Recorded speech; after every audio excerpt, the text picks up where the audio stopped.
Também não tem um lance da propriedade, de ter de ter um lugar quem é dono disso é a família e tal, quando ele Aí tem, quando você vê começa, né, ficar o John mais Locke da vida. é, Sim, mas a propriedade, ô Vilela, vem desde o princípio assim, qual a primeira propriedade privada é qual?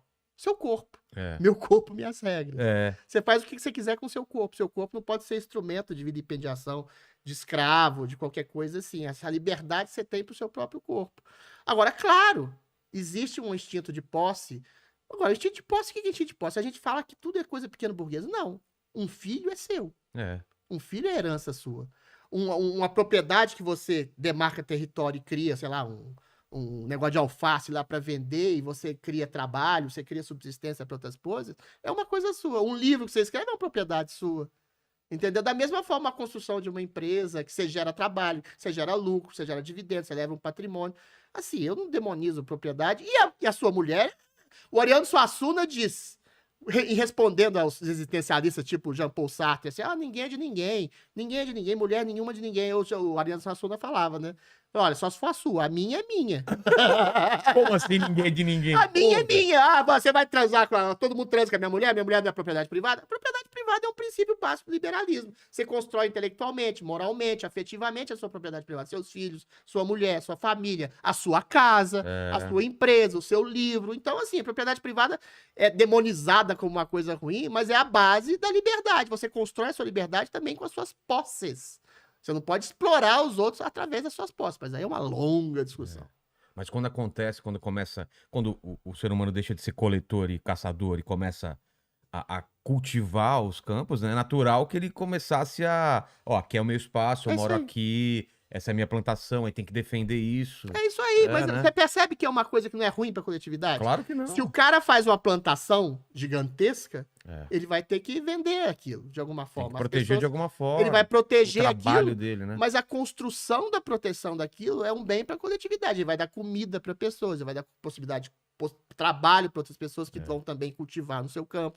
Ele vai fazer um escambo na época lá, mas na época dos caçadores, dos coletores, lá primeiros agrícolas, né, na verdade, até o ponto em que se transformar aquilo numa grande fazenda ou coisa assim. Então, assim, os grandes ricos hoje, os grandes proprietários de terra ou de conglomerados empresariais, eles produzem, ficam bilionários, mas o dinheiro deles está em circulação e gera emprego, renda, circula a economia, melhora para o país, melhora para a cidade, para o bairro, enfim, para os estados. Ou seja, o capitalismo em sua essência utópica é muito bom, se fosse construído em sua essência utópica, né, claro. O capitalismo, você tá falando? É. Então, mas a gente tem o capitalismo e o capitalismo é demonizado, mas não tem nenhuma outra coisa que apareceu Não, que substitua isso de uma forma. apareceu. Não, O socialismo, não, mas eu tô falando que é uma de bosta. uma forma melhor, Não que tem. diminua a pobreza, porque o capitalismo ele diminuiu a pobreza, né? Existia uma Isso é coisa. evidente. Tem um livrinho que eu acho maravilhoso, As 6 Lições de Economia do Ludwig von Mises. Um livrinho de 100 páginas, ele explica tudo isso. Na época feudal era uma merda, porque aí o sujeito era o dono de um castelo, dono de uma propriedade, e as pessoas eram subjugadas. Você tinha um salário de fome, não tinha aposentadoria, não teve porra Você nenhuma. dava uma parte pro cara ali. Todo mundo passava fome. No princípio do capitalismo, lá, a Revolução Industrial lá, o principal, né, também era uma merda. As pessoas tinham salário de fome, não tinha aposentadoria. Mas aí acontece uma coisa, surge o advento do socialismo, que em princípio também eu acho uma bosta, que é o Estado de cima para baixo, dizendo o que você vai ter que fazer, onde você que vai ter que trabalhar, onde você vai pensar, ou seja, você tira a liberdade econômica, você tira a liberdade do indivíduo também, você tira a liberdade de ação de mercado. Aí o que acontece? O capitalismo é tão maravilhoso na sua utopia, desde já entendendo, que ele absorve princípios bons do socialismo, que era o quê? Férias, direito de trabalho, direito de proteção à família, direito salarial, e ele vai incorporando aquilo, porque ele vai vendo, e não é nem por solidariedade. Não, porque as pessoas mais bem alimentadas produzem mais. Exato, produzem mais, consomem mais. Pessoas mais bem pagas consomem mais. Então é bom para o cara, que é o grande capitalista, o grande empreendedor, é bom para os consumidores, para os trabalhadores, é bom para todo mundo.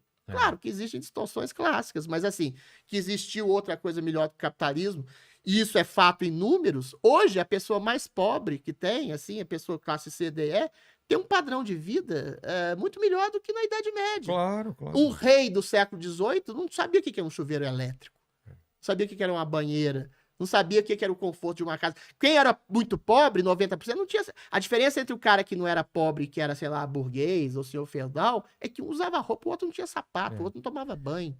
Então a diferença hoje das pessoas mais ricas das pobres, a gente percebe que todo mundo tem abrigo, tem casa, comida, pela mesma maioria das pessoas. Claro, né? tem gente que não dá. E tem uma questão de miserabilidade, que é outro caso. Mas assim, a diferença hoje sim, é de falso e luxo. É o Bill Gates que tem uma casa enorme, mas o cara que é classe C, que é classe média baixa, ele tem uma casa, ele tem um carrinho, ele tem tem a mulher dele, tem abrigo, tem, sei lá, um ventilador quando tá calor, uma banheira, qualquer coisa assim. Então, assim, todo mundo tem padrão de vida melhor que os grandes reis do século XVI. Você leu Sapiens? Graças ao capitalismo. Você leu Sapiens? Li, claro. Então, o que ele fala é Os assim, 3 livros do Harari.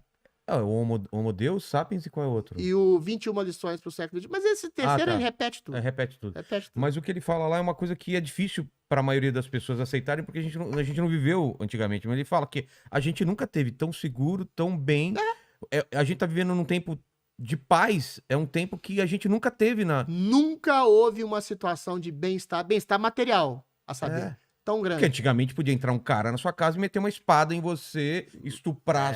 Claro, e a gente pode diz como se acontecer fosse o pior dos mundos. pode acontecer isso, mas o cara vai ser julgado, não sei o quê. Antigamente não, isso era uma coisa normal. É normal. Você Era a lei do cão. Você saía numa viagem, você não sabia se ia voltar. Era uma coisa absurda, né? Mas aí, meu cara, eu te faço uma pergunta. Quando você tem uma situação de intenso falso, de luxo, de bem-estar material, dadas as devidas proporções que a gente falou hoje, o que acontece?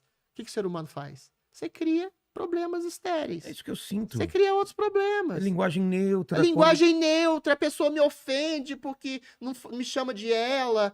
Eu acho frescurite. Não é melhor, não é mais Sinto importante julgar o gay que tá sendo morto na rua do que ficar brigando com um cara que usa ele em vez de elo, entendeu? Mas é maravilhoso. O problema do identitarismo é esse. Eu sempre falo. É lógico que existem discriminações pontuais históricas contra gays, mulheres, negros. Claro, Ninguém é imbecil de fato, negar essas coisas.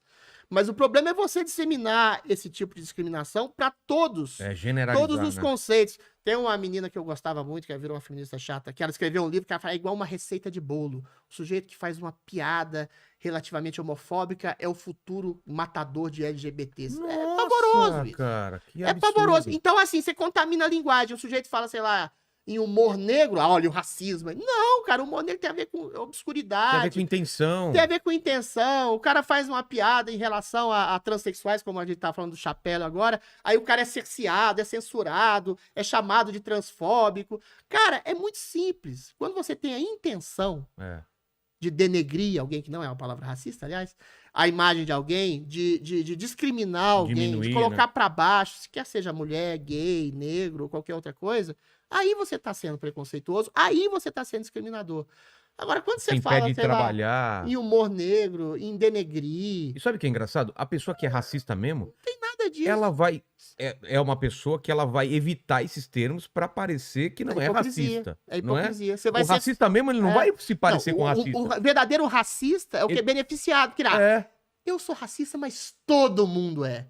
O cara que bate em negro, que bate em mulher, que bate em transexual, mata transexual, ele é o verdadeiro beneficiado, entendeu? Claro. A gente tem um negócio... Não, eu tô tentando mudar, gente. Mas ele não contrata... Eu sou um racista e desconstrução. Racista e desconstrução, caralho. Nunca fui racista, nunca fui transfóbico, nunca fui homofóbico, nunca fui machista. Eu acho incrível colocar todo mundo na mesma panela. Merda pra esses humoristas falarem, eu sou um racista. Não é uma questão cultural, é uma questão de índole. Você tem, sim, certa parte da cultura que pode ser discriminatória em algum tipo de exagero, de algum tipo de humor, mas não é, cara. A pessoa que tem intenção de fazer mal pra uma pessoa, quer seja pela etnia, sexualidade, outra coisa, é essa que tem que ser punida e essa que tem que ser presa de alguma forma. Olha, você tem uma coisa que é um exemplo que é outro cabal, ô Vilela, que eu acho fantástico. O Código Penal já é contaminado por esse tipo de coisa. Tem uma coisa, por exemplo, cultura de estupro, né? Hoje é considerado estupro qualquer ato libidinoso que você faz com uma mulher ou com um homem, de qualquer forma. Parece uma coisa muito boa, em essência, mas eu acho péssimo. Sabe por quê? Peguei no ombrinho do Vilela sem o consentimento dele. Puxei a orelhinha de uma moça numa balada sem o consentimento. De alguma forma pode ser considerado estupro. Tentei beijar uma menina à força, que antes era uma coisa terrível. E ainda é, né? Tentei roubar um beijo. Antes era uma coisa romântica. Hoje não é tanto. Quer dizer, não é nada romântico. Tentei roubar um beijo de uma moça numa balada. você pode ser condenado, processado e condenado por estupro. Como Por aconteceu, estupro? inclusive, com um jogador de futebol que tentou beijar uma menina à força numa balada. É ruim? É. Mas você pode comparar um cara que numa balada, que tá, sei lá, flertando com uma mulher, não sabe exatamente das indicações dela, os dois estão meio bêbados, tenta beijar ela, ela diz não. E se ela for uma sacana, vai na delegacia e fala, tentou me beijar à força, tentou me estuprar. Você pode ter um termo de comparação disso com um cara que chega numa padaria e pega uma mulher, um psicopata, e arrebenta ela, estupra ela, deixa ela morta quase no chão?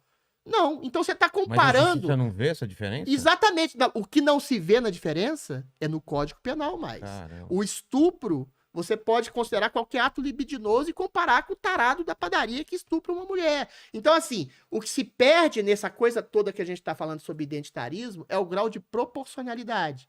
Você criminaliza tanto o psicopata, o racista, o estuprador real, quanto o cara que faz uma piada, eventualmente, que possa ser considerada machista, ou racista, ou homofóbica, ou o cara que passa do ponto numa balada. Então, assim, você coloca todo mundo no mesmo caldeirão. Você tá querendo dizer que se tudo for racismo, nada é racismo? Se tudo é racismo, nada é racismo. Se tudo é estupro, nada é estupro. Então vira um caldeirão e fica todo mundo com o cu na mão, culpado, ninguém chega numa mulher, os homens ficam mais afeminados, eu posso falar isso porque eu sou afeminado. Entendeu? E eu tento chegar nas mulheres, mas tenho medo também. Se a mulher for sacana, ela pode ferrar. Isso não exclui o fato de que muitos homens são abusadores. Muitos homens não, alguns homens são abusadores.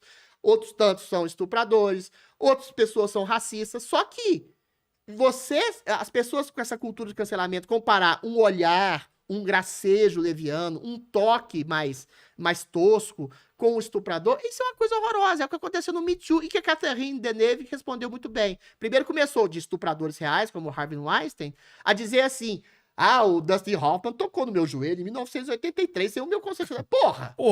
Caralho! Aí a Catherine Deneuve deu uma resposta maravilhosa, que foi o seguinte, não existe, falando sobre liberdade sexual ser um certo incômodo. Sempre vai ter um chato que vai te cantar, sempre vai ter uma pessoa desagradável que vai ter um toque, um gesto. Mas aí é da parte da mulher. Falou, sai, chato. Some. Você não precisa denunciar na delegacia. Agora, se o cara te estuprar, se o cara passar a mão em você, te fazer alguma coisa à força, tolher seu trabalho de alguma força, aí é outra coisa. Como aquele cara que passou a mão na bunda da mina, ela caiu. E aí passou ela caída, ele subjuga ela. Aí é um escroto. Agora, o que é? Preciso? Prudência. Lei não. Proporcionalidade. É o cara que tenta roubar um beijo da balada de uma menina bêbada? É um escroto? É. Mas não é necessariamente um estuprador. Estuprador é o cara que chega e pega na mulher na padaria, na mercearia, arrebenta com ela e tortura ela, faz ela ser sexo. Então é só assim. É grau de proporção que esse identitarismo quer promover uma espécie de cultura hegemônica de opressão. Caça às bruxas, Caça às bruxas. Aí vira aquilo que eu sempre falo, que é uma frase que eu gosto muito de repetir, que eu criei. É a pessoa que se coloca no lugar de vítima para poder massacrar o outro sem sofrer represália, porque diz, eu sou a vítima preferencial. Não estou dizendo que todos os identitários, os movimentos negros, o movimento LGBT, feministas são assim. Mas muita gente pode se valer disso. E a gente tem casos concretos. Olha lá o que aconteceu com o Neymar, a menina lá que acusou ele de estupro. Eu lembro direitinho. No dia seguinte, tava todo mundo dizendo, Neymar é estuprador, hein? Se a menina não é uma tosca, se ela não cria um vídeo em que todo mundo percebe que ela tava forçando uma barra, Neymar tava fudido. Então é isso.